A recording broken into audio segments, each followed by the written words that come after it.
What's going on, guys? JPS back for another video, and today we're going to be reacting to kangaroos, the good, the bad, and the weird. So from the outside looking in, many people think that kangaroos are the national animal in Australia. I don't know if you guys claim that, but it's one of the animals that I feel like so many people know about around the world, the kangaroo. And it's also an animal that's only in Australia.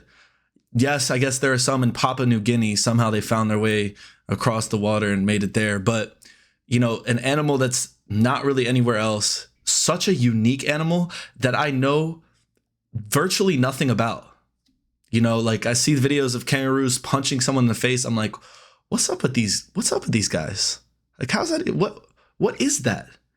How does it hop around like that? How are they so big? How are they so strong? Does it have a joey in its pouch? You know, like, that's basically all. Like, I don't know anything. So today we're going to be reacting to this video, and I'm super hyped for this to really learn about kangaroos. You guys just have them in your backyard. Like, that is crazy. So, and when I do visit Australia, maybe I'll encounter some kangaroos. So anyways, let's get right into this and learn about the kangaroo. Here we go.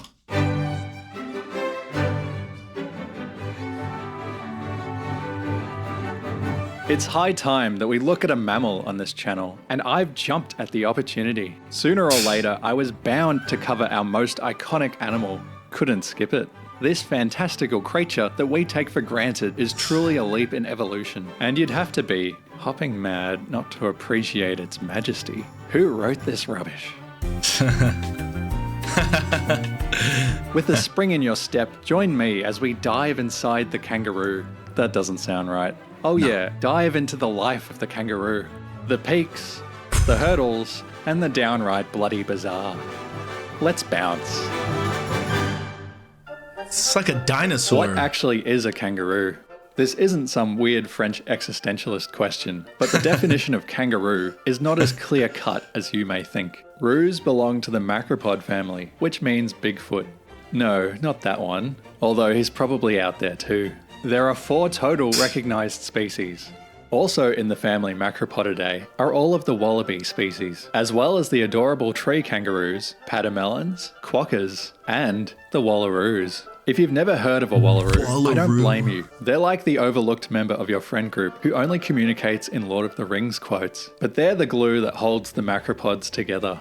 What's the difference between a kangaroo and a wallaroo? Size may seem like the obvious answer, but it's more complicated than that. Kangaroos are generally recognised as macropods that live collectively in mobs, while wallabies and wallaroos live a more solitary lifestyle. So rather than being distinct categories, wallabies, wallaroos, and kangaroos all exist on a continuous spectrum. Like autism. Let's take a closer look at the species. Yo, this guy's narrations are on point. Wallaroo, though? Why is there so much like crazy wildlife in Australia? Oh, I don't know. Maybe it's a place, an isolated place where they could all evolve. I believe in evolution, but I just, using that word in like a biological sense, nothing actively evolves. So anyways, I'm turning into a nerd. Here we go. First up, it's the iconic red kangaroo, simultaneously the largest roo, marsupial, and Australian mammal. Living, of course. Males can be identified by their iconic red fur and rippling physique. You myrin, brah? These disciples of Ziz are native to the arid regions of the continent. Then there's the eastern grey, almost as large as the red, but with a thicker grey coat suitable for the temperate east coast of the country, from the tropical rainforests to the frozen mountaintops. Most of the footage you'll be seeing in this video is of these fellas.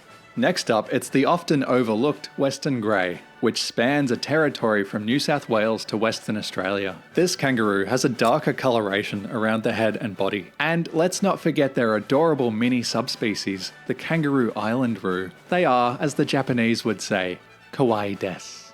Then there's the antilopine kangaroo, or wallaroo, depending on who you ask, which resides entirely within the tropics. The final 2 wallaroo species are the widespread common wallaroo and the shy and near-threatened black wallaroo. Stay safe, you sooty introverts. The anatomy of a kangaroo is built around one core concept: ruthless efficiency. But who is Ruth anyway, and why do we want less of her? It's such a terrible dad joke. Like So grey bad. nomads, they've evolved to cross vast distances of sparse vegetation in search of greener pastures, and opted for an unlikely mode of transport: hopping. But it actually works in their favour. Their legs are locked in a parallel position and can't move independently of each other like ours. They contain special tendons, the body's natural rubber bands, which store 70% of the potential energy during a jump. Because of this, once they get up to speed, it requires little effort to continue hopping. Meanwhile, running mammals continually lose energy the longer they move. Filthy casuals. Their breathing is also efficient.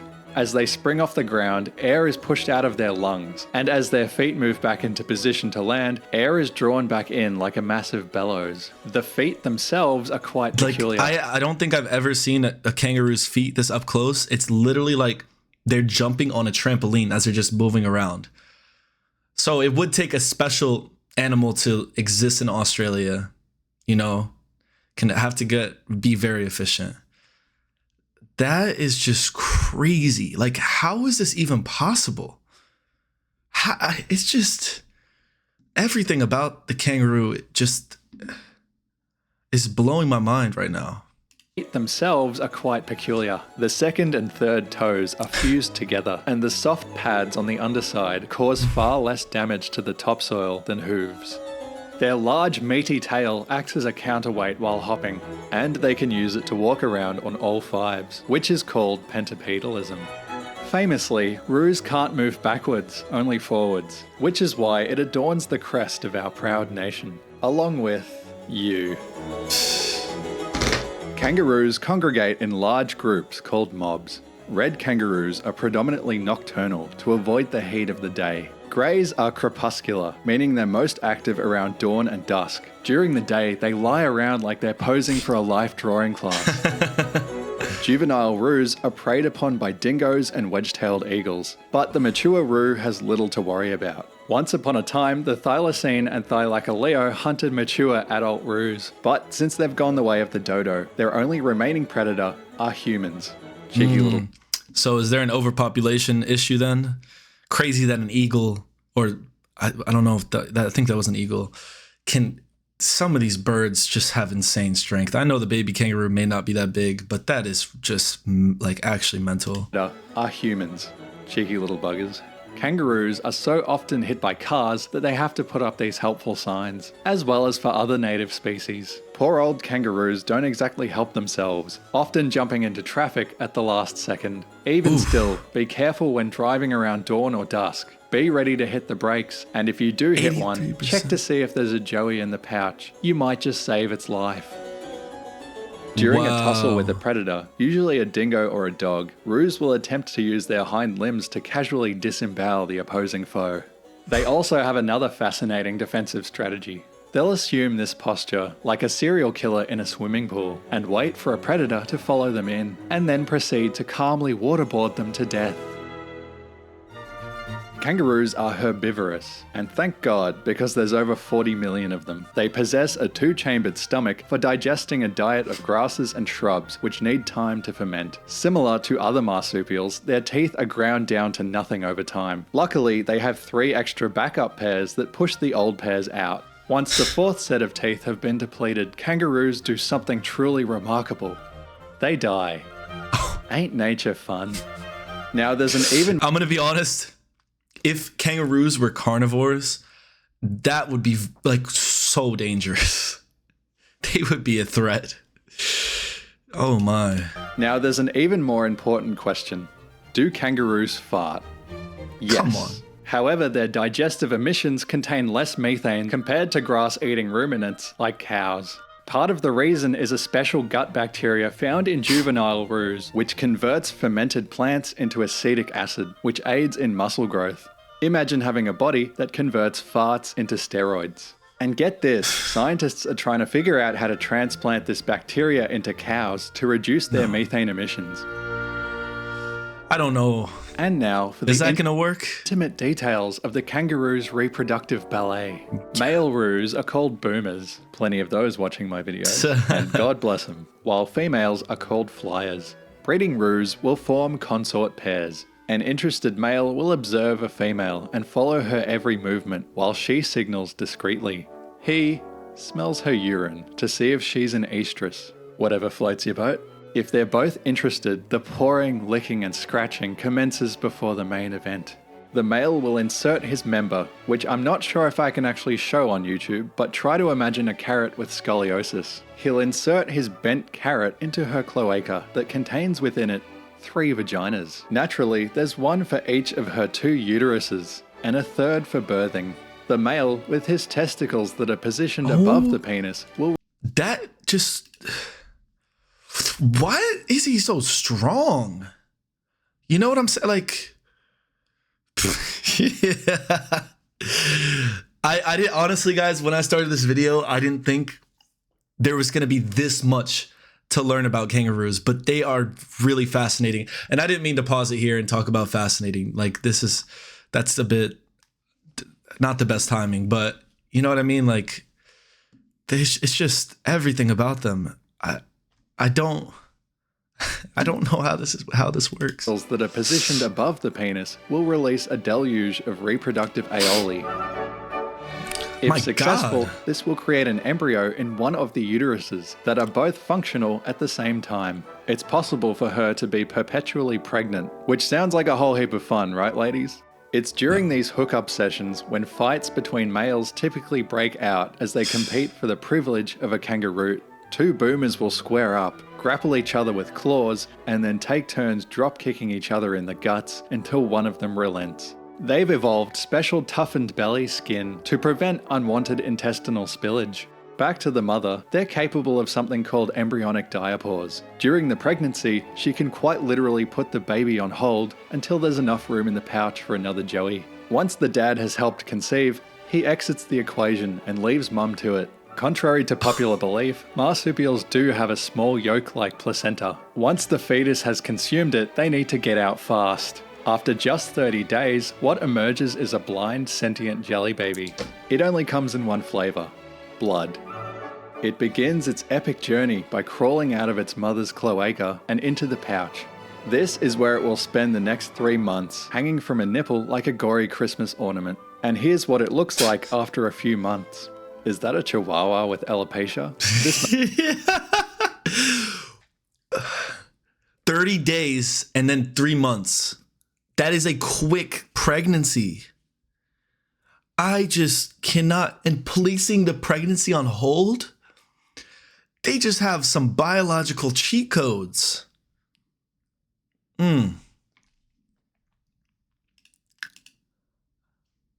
The males fight over a woman and then they leave her when they get her pregnant. It's not that different from humans, honestly.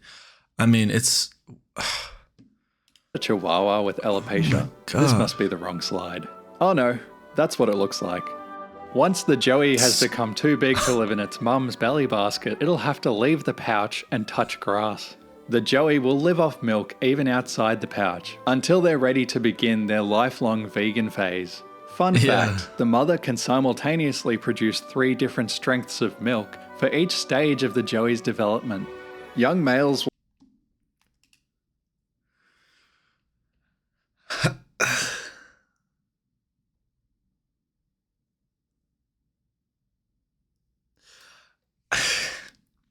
That is crazy. How? That can simultaneously produce 3 different strengths of milk for each stage of the joey's development. Young males will start their fighting careers at an early age, often using their own mother as target practice. At the ripe old age of 3, he or she will be ready to perform this beautiful reproductive ballet once more. Now to ruffle some feathers. Kangaroos experience a natural... We need to have a kangaroo vasectomy program in Australia because I think there's too many of these guys. There's too many, bro. Now to ruffle some feathers. Kangaroos experience a natural boom and bust cycle with the changing seasons. When it's dry, males will become temporarily infertile, and females will only conceive if enough rain has fallen. When the rains come, their populations will explode and often grow to an unsustainable level. Thousands of these roos will die of starvation when the drought inevitably comes back. Kangaroos are... Wow. Okay, so on this topic, guys, I believe in the past couple of years, Australia has had like insane amounts of rainfall and vegetation growth. So I know that lamb is super cheap. Like I think like the farmers are losing a lot of money and experiencing financial hardship because of this, because there's just an influx of lamb production. So the price has gone down. Great for consumers like me who purchase Australian lamb in the United States, and it's still, you know, very affordable. Not good for the producers.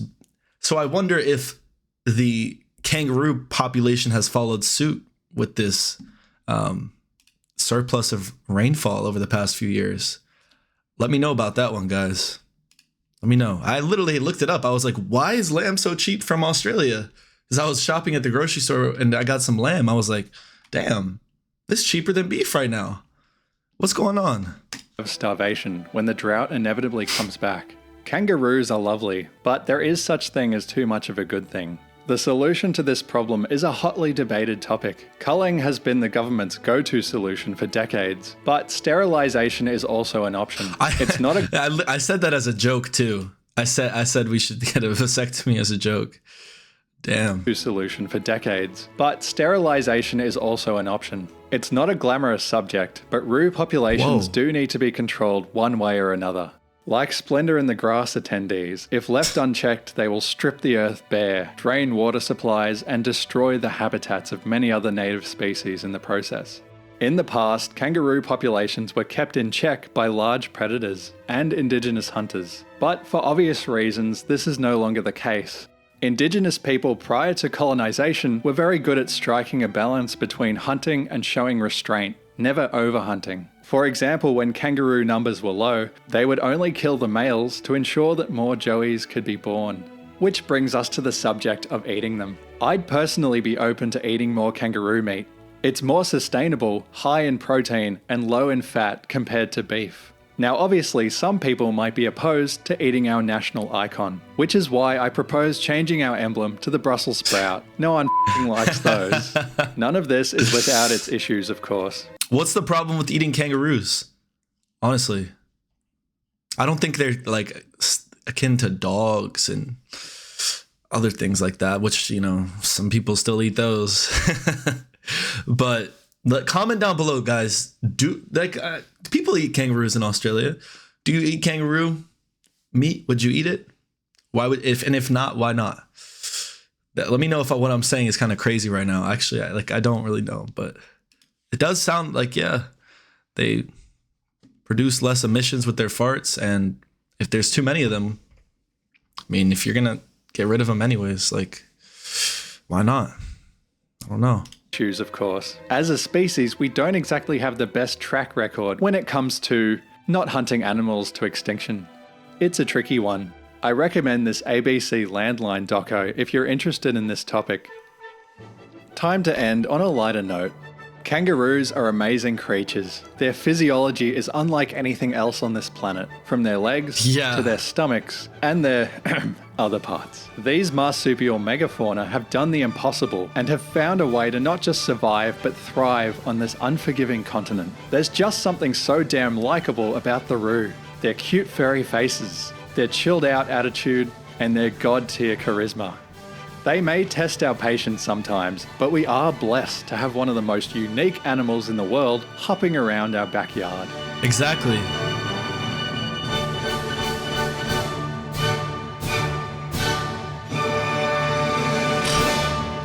What a masterpiece of a video. I don't know about chilled out. Some of the clips say otherwise, but you know, then I saw these, after saying I would eat a kangaroo, then I saw these videos of it, these clips, and I'm like, I don't know. They are quite cute. I don't know if I could stomach that. If you're hungry, though, you're hungry. So overabundant or endangered, it is a complicated issue because of their the fluctuation of their population. So I understand the controversy there. The interesting stuff, guys. Like I think at first when we were watching this video, what I thought was the most fascinating aspect about kangaroos was their feet and how they bounce around, use their tail as a counterweight, how energy efficient that is. Like, that's just amazing. And then we learned about their reproductive systems. You know, like,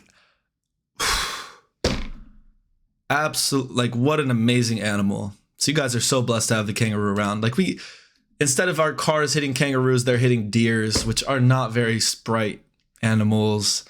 And there's too many of them.